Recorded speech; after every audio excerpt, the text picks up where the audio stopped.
가장 문제는 뭐냐면은 사람마다 내 얼굴에도 부위마다 근막층의 깊이가 다 다르고 피부 두께도 조금씩 다 다르다는 게 문제예요. 피부층을 진단하기 위한 초음파 장비 있잖아요. 그 장비 한번 보여주시면 너무 좋을 것 같아요. 조금씩 이렇게 차이가 나니까 이게 이제 실질적으로 4.5mm 하나 갖고 스마트층 잡기라는 게 좀 애매할 수가 있죠. 이렇게 좀 차이가 난다는 걸 보여주려고 하는 거고.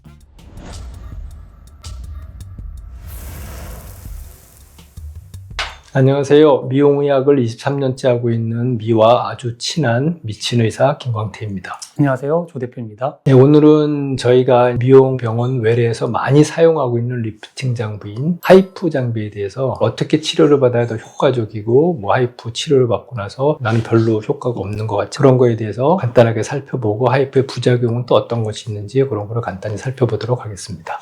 연예인 분들이나 주변에서 펜트리플, 브이로, 울세라 몇 샷 받아서 이렇게 얘기를 많이 하시는데 어떤 시술이에요? 보통 그런 장비들을 전부 통틀어서 이제 우리가 하이프라 그러는데 뭐 그냥 일반인들은 쉽게 뭐 리프팅 레이저 그런 소리를 많이 하는데 실제로 레이저는 아니고 이제 하이프라는 개념 자체는 초음파 에너지를 응축해서 한 곳에 쏴주는 그런 아주 고강도 초음파라고 생각하면 되고 초음파라는 거는 우리가 들을 수 있는 청력의 범위를 벗어나는 영역, 그러니까 2만 헤르츠 이상을 이제 초음파라고 그러는데 초음파라는 거는 실질적으로 사용하는 영역이 많아요. 실생활에서 식기세척기도 초음파 식기세척기가 있고 자동차 운전할 때 후진할 때 뭐 센서로 하는 것도 초음파 센서를 사용하고 그다음에 우리가 진단용 초음파도 또 있고 대부분이 몇만 헤르츠에서 높아야 몇십만 헤르츠 정도의 개념인데 이제 이 하이프에 들어가는 초음파는 몇 백만 헤르츠 그러니까 상당히 에너지가 높은 초음파라고 생각을 합니다. 그래서 고의 에너지를 한 곳에 포커싱해서 초음파로 열 발생을 강하게 시켰고 화상을 입히는 개념이지. 말씀 주신 하이프 장비로 시술을 하게 되면 똑같은 장비잖아요. 그런데 이 시술 효과를 좀 높이기 위해서 원장님이 특별히 신경 쓰시는 부분이 있으신가요? 보통 이제 하이프 장비라는 게 어느 정도 타겟층을 정해놓고 만든 기계라고 생각을 하면 되는데 팁 자체가 아예 깊이가 결정이 돼 있어요. 4.5mm, 3mm, 2.5mm, 뭐 1.5mm 보통은 4가지 정도의 카틀리지가 있는데 보통 4.5mm 정도의 깊이면 우리가 근막층, 스마트층이라고 얘기하는 그런 근막층을 타겟으로 하는 거고 3mm 정도면 피하 지방층을 타겟으로 하는 거고 1.5, 2.5 정도는 뭐 진피층이나 진피층 하부 정도를 타겟으로 하는 거를 목적으로 하고 있는데 가장 문제는 뭐냐면은 사람마다 내 얼굴에도 부위마다 근막층의 깊이가 다 다르고 피부 두께도 조금씩 다 다르다는 게 문제예요. 그런데 실질적으로 하이프의 가장 기본 개념은 근막층을 타겟해가지고 당겨줘서 리프팅이나 타이트닝을 해주는 개념인데 그게 정확하게 근막층을 딱 타겟하기가 쉽지가 않다는 거지. 같은 얼굴인데도 어떤 부위는 근막층이 4.5mm 정도에 있는 경우도 있지만 어떤 경우는 뭐 3.9mm 정도의 근막층이 있기도 하기 때문에 4.5mm 카틀리지 하나만 갖고 쓴다 그러면은 들쑥날쑥하게 되는 거죠. 어떨 때는 근막층을 타겟하고 어떨 때는 근육까지 쏘게 되고 피하 지방층만 타겟을 하게 되고 그래서 일정한 결과가 잘 안 나오고 리프팅 효과도 좀 상대적으로 떨어지는 그런 결과를 보이는데 그래서 이제 저희 병원에서는 진단용 초음파를 같이 활용을 해요. 피부층이나 피하 지방이나 뭐 근막고 정도 사이에서 아주 정확하게 볼 수 있는 그런 초음파 진단 장비를 갖고 사용하기 때문에 하이프 시술을 하기 전에 진단용 초음파로 근막층의 깊이나 피하 지방층의 깊이를 정확히 측정한 후 가능하면 거기에 맞는 카트리지를 이용해서 사용을 하고요. 두 번째는 하이프 시술을 받고 생기는 부작용이 몇 가지가 있는데 그 중에서 가장 흔하게 생기는 부작용이 볼 꺼짐이에요. 예를 들어서 우리 얼굴을 보면 이렇게 볼이 약간 처져 있어서 지방이 약간 몰려 있는 부위가 있고 그 위에는 살짝 꺼져 있는 부위가 있고 뭐 이렇게 굴곡이 좀 있단 말이에요. 근데 그 꺼져 있는 부위에 우연찮게 피하 지방층에 너무 과도하게 조사가 됐다 그러면은 피하 지방이 꺼지는 현상이 생길 수가 있어요. 근데 이거를 오히려 역으로 이용하면은 훨씬 더 좋은 결과를 만들어낼 수 있다는 거예요.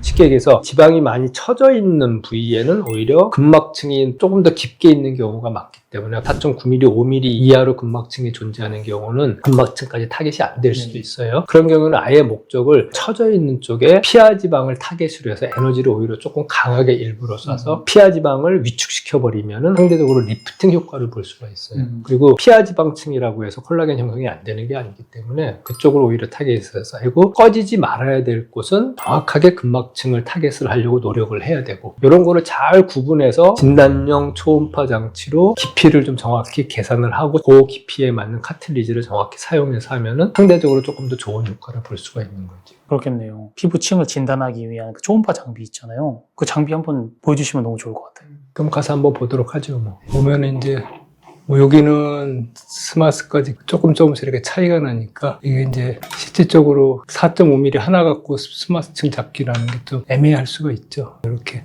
좀 차이가 난다는 걸 보여주려고 하는 거고, 우리 그럼 이제 해볼까요? 네. 지금 뭐 5.2, 4.5 그 정도 돼요. 여기가 이제 지방층이니까 뭐 한 3mm 정도 갖고 이제 하면은 지방을 타겟으로 해버릴 수도 있다는 거죠. 이렇게 좀 차이가 난다는 거, 사람별로. 그 다음에 이제 우리가 부작용 중에서 가장 이제 뭐 심각하다기보다는 기분 나쁜 부작용이 하나가 있는데, 이 뼈 조직을 따져 쪽에 이렇게 신경이 살짝 지나가는 부위가 있어요. 근데 여기는 좀 부위가 얇기 때문에 또 신경을 약간 손상시킬 수가 있어요. 그러다 보면은 일시적인 약간 안면신경마비 증상이 살짝 오는 경우가 있어요. 입이 끝이 잘 안 움직여지거나. 근데 이거는 어차피 신경을 끊어먹거나 이런 건 아니기 때문에 돌아오는 증상인데, 저희 같이 진단용 초음파 장비가 있으면 그 위치를 정확히 파악해서 거기는 표시를 해놓고 그쪽으로는 하이프를 조사하지 않도록 노력을 하면 되죠. 그러니까 저도 진단용 초음파가 굳이 뭐 필요한가 있는데, 피부 시술을 많이 하니까 피부에 있는 혈관 위치, 신경 위치, 시술할 때 뭐 필러 같은 시술이 돼 있는지, 혹시 리프팅 실 같은 거 위치 들어있는지 그런 위치를 파악할 수 있는데도 많이 도움이 되고, 또한 저희 초음파 장비는 이제 컬러 도플러라 그래서 혈관 같은 게 지나가는 거를 정확하게 파악을 할 수 있기 때문에 뭐이 시술뿐만 아니라 뭐 필러 같은 거 시술할 때랑 혈관을 피해서 해야 되는 그런 시술들이 있을 때도 많이 도움을 주는 장비이기 때문에 저희가 그런 진단용 초음파를 들여와서 시술을 하게 됐습니다. 하이프 장비 중에서 초음파 진단기가 아예 달려서 세팅된 장비가 있다고 하던데 그건 어떤 장비예요? 수입 장비 중에 그런 게 있습니다. 아주 고가의 장비인데, 문제는 거기에 달려있는 초음파가 진단용 초음파에 비해서는 좀 화질이 좀 떨어져요. 그러니까 좀 정확히 측정하는 게 상대적으로 조금 미비하다고 할 수 있고요. 그 피부층이나 근막층의 깊이를 보고서 시술을 해준다는 건데, 현실적으로 엄청난 도움이 된다기보다는 그냥 보조적인 역할을 해주는 정도라고 생각을 하면 되고, 저희 같은 경우도 진단용 초음파로 사용하는 이유가 정확히 타겟층을 오히려 안 될 때는 아까 얘기한 것처럼 타겟층을 조금 변경해서 좀 더 좋은 효과를 내기 위해서 노력을 하는 거죠. 네, 오늘은 저희가 리프팅 레이저라고 흔히 알려져 있는 하이프 장비에 대해서 뭐 간단하게 살펴보았습니다. 좀 더 좋은 효과와 부작용들을 최소화하기 위해서는 정확한 피부 집게나 근막층 깊이를 정확히 측정한 후에 시술하고, 또 거기에 알맞는 그런 카트리지를 사용해서 조금 더 효과적인 그런 결과를 얻어낼 수 있는 방법을 여러분께 설명을 드렸습니다. 저희 설명이 좀 도움이 되셨다면 구독과 좋아요 그리고 알림 설정까지 부탁드리겠습니다. 감사합니다. 감사합니다.